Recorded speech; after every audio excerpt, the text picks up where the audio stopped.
Խնձորի այգին 1985 թվականին նկարահանված հայկական ֆիլմի մասին պատմությունները ավելի քան 4 տասնամյակ անց էլ թևածում են Ստեփան Զորյանի տուն թանգարանում։ Այստեղ հյուրընկալել են ֆիլմի ստեղծագործական կազմին դերասաններ Սոֆիկ Սարգսյանին, Ալեքսանդր Խաչատրյանին և կինոռեժիսոր Հրանտ Հակոբյանին։ Նրանք վանաձորցիներին ներկայացնում են ֆիլմի ստեղծման պատմությունն ու հետաքրքիր և քիչ հայտնի դրվագները։ Մի փոքր գաղտնիք եմ ուզում բացել, որ ֆիլմը նկարահանվել է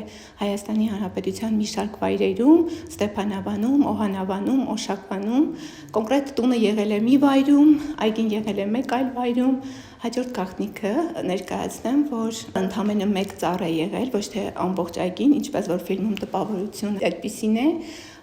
եւ վայրի ծառ է եղել։ Մոսկվայից պատվիրել են 25,000 սպիտակ արհեստական ծաղիկներ,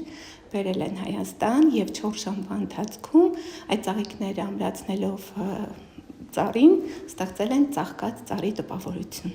Ֆիլմի նկարահանումները, ինչպես պատմում են դերասանները, լի են եղել հետաքրքիր դրվագներով, երբեմն անսպասելի լուծումներով։ Ուրեմն ընկեր Մալյանը գրել է,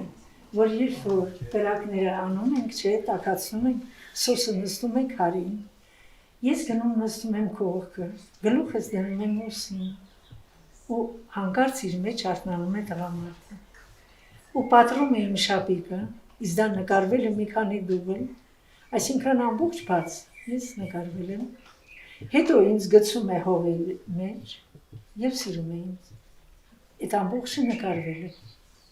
Ինքեր Մալյանը այդպես էր, նա նկարում էր այդ բոլորը, ու հետո չի եղել ֆիլմը։ Ֆիլմը շրջադարձային է եղել Ալեքսանդր Խաչատրյանի համար։ Նրան վերջապես վստահվել է բացասական կերպար, որը նա պատվով է կերտել։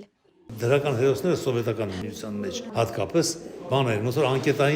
անկետա լրացրող մարդիկ լինեին։ Ուզում ես բացասական դեր խաղաս, որ զգաս, որ մարդը ուրիշ բնավորություններ ունի, մարդը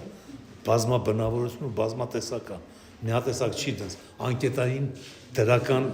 ծիճկաներով չի էլի։ Ապրում մարդը իր կյանքը ունի, իր ցավերով, իր բողոքներով, իր ամեն ինչով։ Եվ այտենց լիարժեք կերպար, որը ունենալ եւ բացասական, եւ դրական, այսինքն մարդը ունի իր խնդիրները, որոնք ուզում են իր օգտին լուծի։ Հիմա ուրիշներին տարօրելով, թե ուրիշներին անտեսելով, այդ արդեն իր ընտրությունն է։